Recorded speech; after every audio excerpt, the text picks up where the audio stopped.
Hey, this is JR, the TexPat OTG on the go. Today, I wanted to talk a little bit about mass transit in Vietnam. Hanoi has their first light rail MRT operational now. It's first route, and I know they have more planned. So it's kind of interesting to see what they do. Well, Ho Chi Minh City has a little problem with theirs. They're behind schedule a few years. It's about a decade-long project so far, but they got behind with some funding issues and also COVID.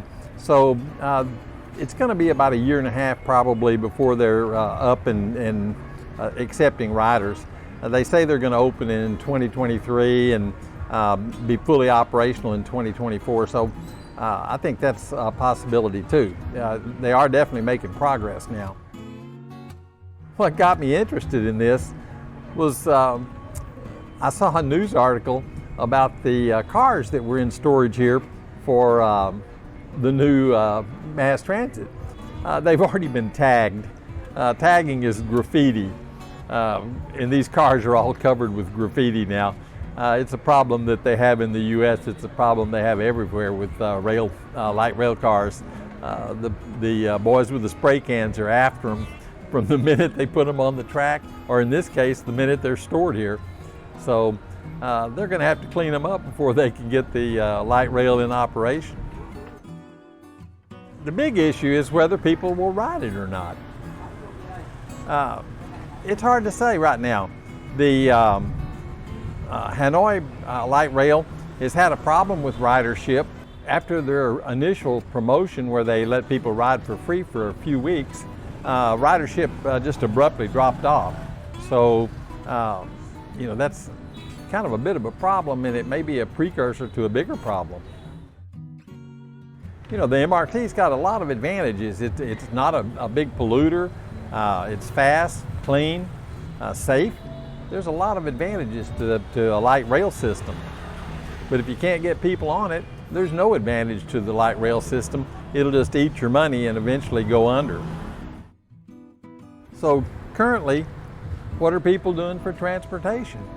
Well, in Vietnam, 50% of the population owns a motorbike. It's got more motorbikes than any place in the world. There's 50 million of them in use here in the whole country. I don't know how many particularly are in Ho Chi Minh City, but it's probably, the ratio is probably the same. It's probably 50% of the population has these things. The advantage to motorbikes is that it represents freedom. A motorbike, you get on that motorbike and you go point to point. You go from where you are to where you want to go, and it's just not a problem. Parking is always available. You can always find a place to park. A lot of restaurants and stores let you park inside. You drive your motorbike right inside the building. So it's hard to argue with that kind of convenience. And of course, the city doesn't have many cars yet, and cars are difficult because the roads a lot of times are narrow. The parking is a problem. The city just wasn't put together to handle car traffic. Actually, if you look at the way Hanoi and Saigon are put together, you wonder who laid it out. Probably let my old cat Jellybone could have done it better than they did. But it's a kludge, and it's scattered, and the roads sometimes seem like they don't go anywhere. It's an amazing mess. So the road transport is not that good, but a motorcycle or a motorbike is an excellent way to navigate those twisted roadways and the little narrow roadways, and some of those roadways aren't even wide enough for a car. So a motorbike is just an excellent way to get around. Even on my street, you can get a car down the street, but you can't turn to get it inside your house. So there's no way you could have a garage to park your car. You'd have to park it on the street, which would block access to other people's houses. So they're not going to let people park a car like that. It's not going to happen. I think that motorbikes right now seem to be the answer, and the climate here is good for it. So it's a real personal freedom thing. A lot of people have their businesses on the motorbikes or use the motorbikes extensively in their business. One of our